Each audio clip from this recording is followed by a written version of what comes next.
30 minutes.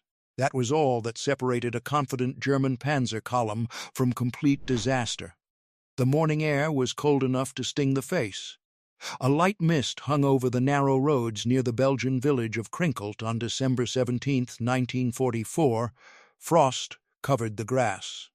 If you want more content like this, subscribe now and comment below. The forest stood silent.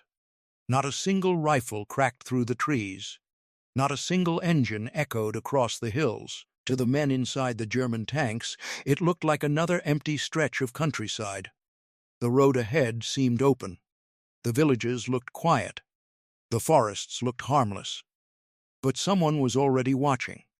Less than 200 meters away, American infantry lay perfectly still beneath pine branches, snow-covered brush, and broken logs.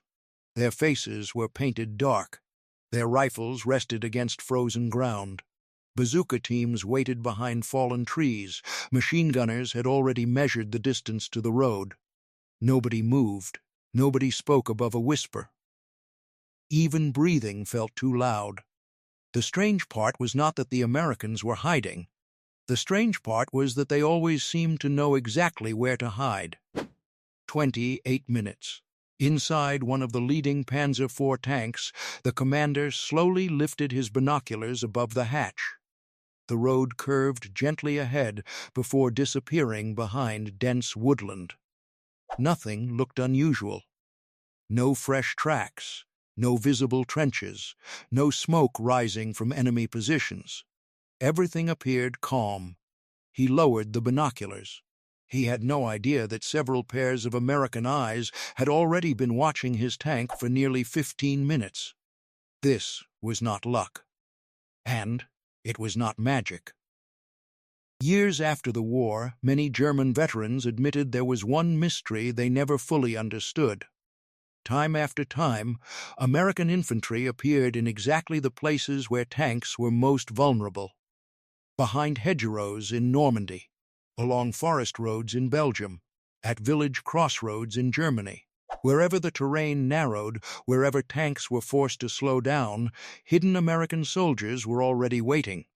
Many panzer crews believed someone had warned them. Others blamed spies. Some even believed the Americans somehow predicted their routes. The real answer was both simpler and far more impressive. 25 minutes. Several kilometers away, an American reconnaissance patrol quietly returned from its morning observation. They had left before dawn, moving through icy woods while most of the battlefield still slept. Every road junction had been checked. Every bridge had been examined. Fresh tank tracks had been measured. Broken branches revealed the direction of heavy vehicles. Oil drips on frozen roads told experienced scouts that armored units had passed only hours earlier. Lieutenant Colonel William Desaubry, commanding elements defending nearby roads during the opening days of the Ardennes fighting, understood something many German commanders underestimated. Tanks rarely appeared without leaving clues. Heavy armor crushed frozen ground differently than trucks. Steel tracks damaged road edges. Exhaust smoke settled low in cold valleys during winter mornings. Even distant engine sounds carried farther through freezing air. American scouts did not need to see every tank. They only needed to read what the tanks had already left behind. 22 minutes. Farther east, German armored units pushed deeper into the Ardennes. The offensive had begun only one day earlier, on December 16, with enormous force. Adolf Hitler hoped this attack would split the Allied armies, capture the Belgian port of Antwerp, and force a political settlement in the west. More than 200,000 German soldiers advanced through forests that many believed favored surprise. At first, surprise worked. American frontline positions were overwhelmed. Roads became crowded with retreating vehicles. Telephone lines were cut. Headquarters struggled to understand what was happening. But something unexpected happened almost immediately. American infantry adapted faster than German planners expected. Instead of defending every meter of ground, they began defending places that truly mattered: road intersections, bridges, forest exits, hilltops, village entrances, places where tanks had no choice but to slow down. 20 minutes. Imagine standing inside a steel tank. Your view is limited to narrow vision ports and a rotating cupola. Dense forests block long-distance observation. Every bend in the road hides another unknown. The engine behind you roars so loudly that distant footsteps disappear beneath its noise. Every minute you spend moving makes you easier to hear. Now imagine the soldiers waiting outside. They are cold, hungry, wet, but they hear the tanks long before they see them.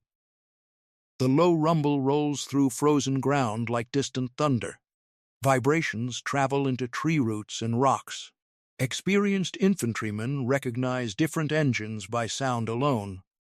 A Panther does not sound exactly like a Panzer IV. A half-track has its own rhythm. Trucks produce another. Long before the first German vehicle rounds the corner, American soldiers already know something heavy is coming. 18 minutes. This lesson had not appeared overnight. It had been learned months earlier in Normandy. On June 6, 1944, Allied troops landed on the beaches of northern France. Fighting inland became something completely different from open desert warfare. The Norman countryside was divided by thick hedgerows, narrow lanes, stone walls, and small farms. Visibility often dropped below 100 meters. German tanks were powerful. Their guns could destroy Allied armor at long range. But long range rarely existed. Every field became a separate battlefield. Every hedge became a possible ambush. American infantry quickly discovered that tanks followed predictable routes. They preferred firm roads instead of muddy fields. They avoided steep slopes when possible. They searched for gaps between hedgerows wide enough for heavy vehicles. If infantry controlled those gaps, they controlled the battlefield. German crews slowly noticed something disturbing. Whenever they reached those gaps, American soldiers were already there. 16 minutes. The answer began with patience. American infantry received repeated instruction about camouflage and concealment. Officers reminded soldiers that survival depended on remaining invisible, not simply finding cover. Freshly cut branches looked different from natural vegetation. Straight lines attracted attention. Bright equipment reflected sunlight. Even cigarette smoke could reveal a position. Veterans corrected every small mistake. Helmets disappeared beneath netting. Weapons were covered with cloth. Boot prints were brushed away whenever possible. Snow disturbed by movement was broken up to appear natural. A hidden position was built to fool both the eye and the mind. German tank optics were excellent. But optics could not detect what blended perfectly into the landscape. 14 minutes. Behind one frozen embankment, an American bazooka team checked its launcher one final time. The weapon looked small compared with the approaching tanks. Many people today imagine World War II as endless battles between massive armored vehicles. Reality was different. Again and again, ordinary infantry determined where tanks could move. The bazooka itself was never expected to destroy every enemy tank from the front. Instead, infantry commanders carefully positioned teams along narrow roads where armor would expose weaker side plates. Engineers sometimes blocked escape routes with mines or fallen trees. Machine guns pinned accompanying German infantry. Mortar crews forced commanders to keep hatches closed. Every weapon worked together. The tank was never attacked alone. It was trapped first, then destroyed. 12 minutes. German doctrine had once emphasized close cooperation between tanks and infantry. Earlier victories across Europe often depended on combined movement. But by late 1944, shortages of fuel, trained infantry, experienced officers, and reliable communications weakened many armored formations. Some panzer units advanced faster than supporting infantry could follow. Others lost radio contact in forests and poor weather. When tanks entered narrow roads alone, hidden American infantry recognized the opportunity immediately. A tank without nearby infantry became vulnerable from every direction. German veterans later admitted these moments felt like driving into invisible walls. Nothing appeared ahead. Then, suddenly, the entire forest opened fire. 10 minutes. Not every American position succeeded. Many were discovered. Many soldiers were killed before firing a single shot. Others faced overwhelming German firepower and were forced to withdraw. But every engagement taught new lessons. Experienced platoons began selecting firing positions with greater care. Scouts spent more time studying terrain. Officers walked possible escape routes before the battle even began. Artillery observers quietly climbed church towers, barns, and hills long before enemy armor arrived. Victory came less from bravery alone than from preparation. That preparation was becoming invisible, and invisibility was terrifying the panzer crews who faced it. 8 minutes. Near the road, one American lieutenant slowly checked his watch. No one spoke. Every soldier knew his responsibility. Machine gunners covered the lead vehicle. Bazooka teams waited for side shots. Riflemen watched the woods for accompanying German infantry. Mortar crews prepared defensive fire if the ambush failed. Far behind them, artillery batteries already had registered target coordinates. If the tanks broke through, shells could arrive within minutes. This was no random group of frightened soldiers hiding behind trees. It was a carefully organized defensive system built layer upon layer. The German crews could see only the road. The Americans could see the entire battlefield. 6 minutes. The sound grew louder.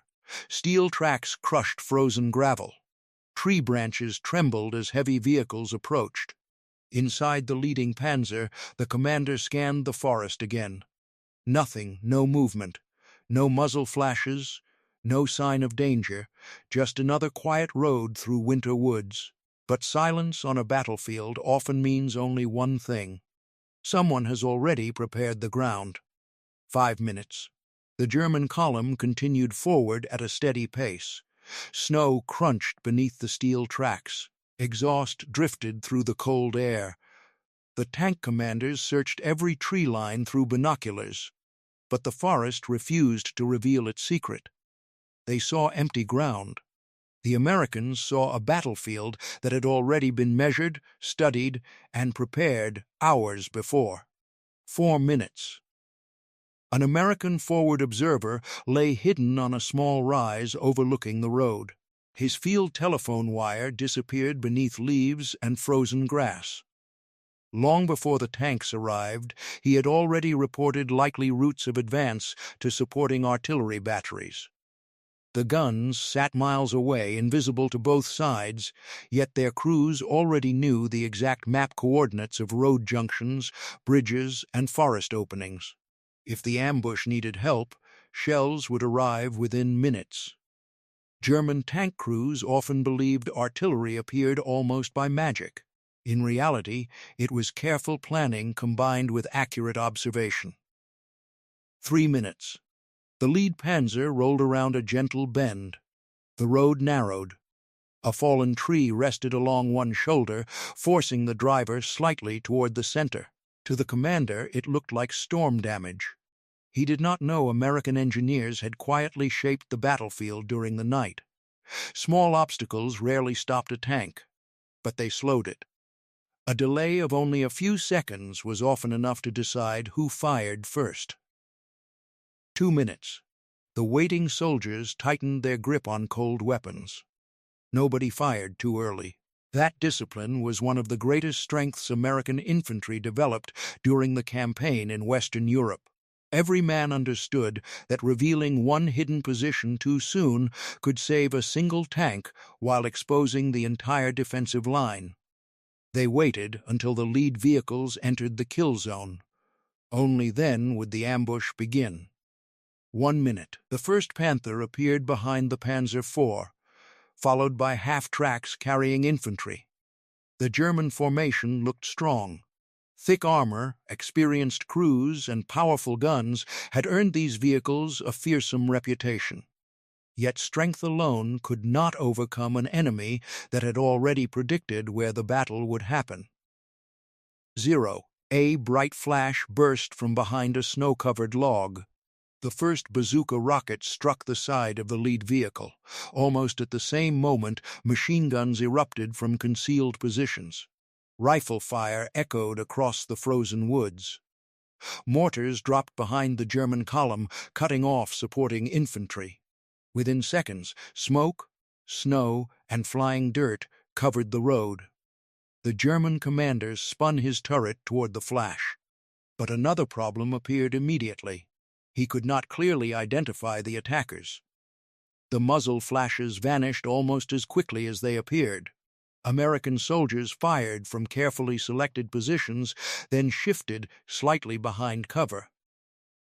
Trees, rocks, and folds in the ground hid them once again.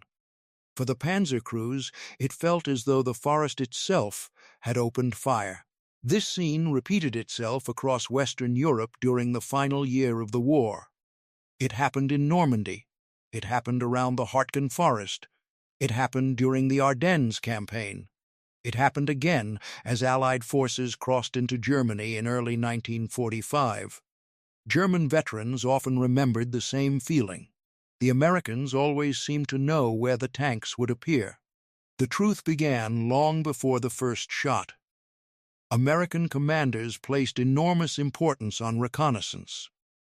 Before major movements, scout platoons moved ahead on foot, by jeep, or in lightly armored vehicles. They questioned local civilians when possible. They examined abandoned equipment. They watched road junctions through the night. Every report, even one describing fresh tire tracks or broken branches, became another piece of the larger picture. Those reports did not remain with a single officer. They moved rapidly through headquarters. Intelligence sections compared patrol reports with aerial photographs. Radio operators passed updates between units. Engineers reported bridges capable of carrying heavy armor. Artillery officers marked likely enemy approaches. Instead of relying on one source, American staffs combined dozens of small observations until enemy intentions became much clearer. German commanders certainly used reconnaissance as well, but by late 1944, many faced growing difficulties. Fuel shortages limited patrols. Aircraft that once dominated the skies were now scarce. Experienced reconnaissance units had suffered years of heavy losses on the Eastern Front and in France.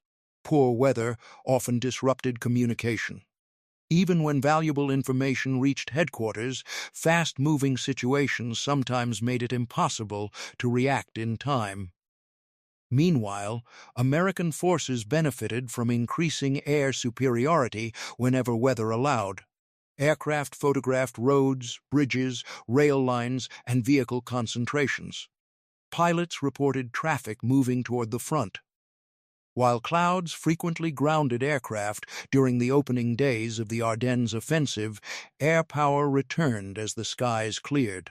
German columns moving in daylight suddenly faced attacks from above, while American headquarters received better information about enemy movement.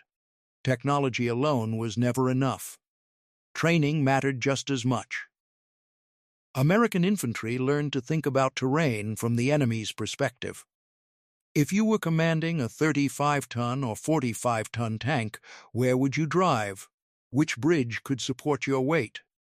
Which hill offered enough room to climb? Which road avoided soft ground? Once those questions were answered, possible ambush sites almost selected themselves. German tank crews were not careless. Far from it. Many were highly experienced professionals who had survived years of brutal combat. They understood camouflage. They understood danger. They constantly searched for hidden threats. The problem was that tanks had unavoidable limits. Steel armor protected the crew, but it also restricted vision. Engines created noise.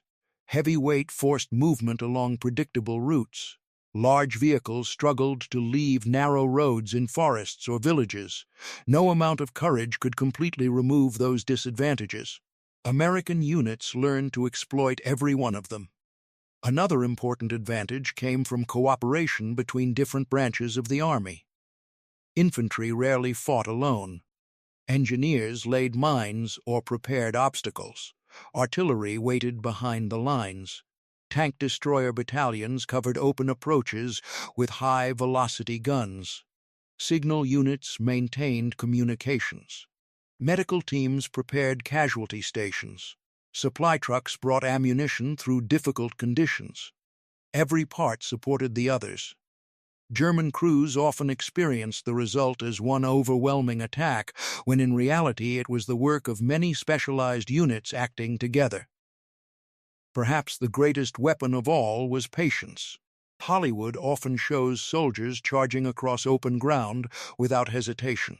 Real combat rewarded those who remained unseen. American infantry sometimes spent entire nights digging shallow fighting positions in frozen earth. They remained motionless for hours in rain, snow, or mud. They resisted the temptation to fire at distant targets. They waited for the moment when success was most likely.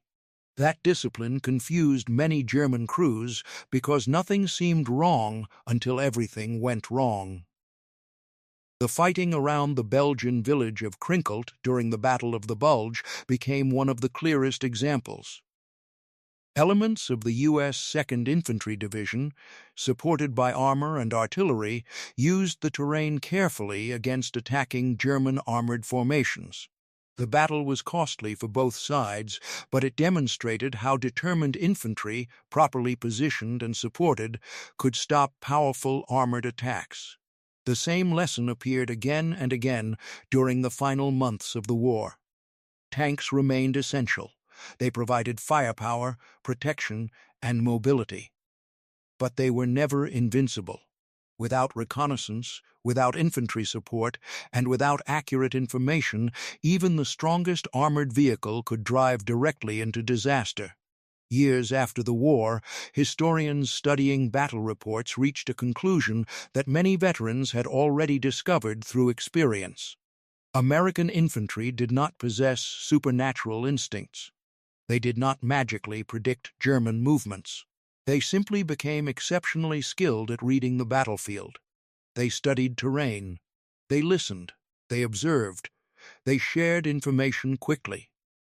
They prepared before the enemy arrived. The mystery that haunted many panzer crews was therefore not a mystery at all. It was the result of thousands of disciplined decisions made by ordinary soldiers doing ordinary tasks extraordinarily well. Every hidden foxhole dug before sunrise. Every scout who quietly counted fresh track marks. Every radio operator who passed a message without delay. Every engineer who placed an obstacle in exactly the right place. Every artillery observer who patiently watched a silent road. Each action seemed small on its own. Together, they created an invisible web that German armor repeatedly entered without realizing it. Imagine the battlefield one final time. The tank commander scans the forest through his binoculars. He sees nothing. He believes the road is clear. But hidden beyond the trees, dozens of soldiers already know his route, his speed, and the narrow stretch of ground where he must pass. The battle is not won when the first shot is fired. It was won hours earlier, when careful preparation defeated surprise.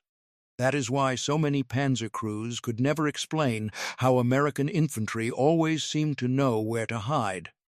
They were not hiding by chance. They were exactly where the battlefield said they would need to be.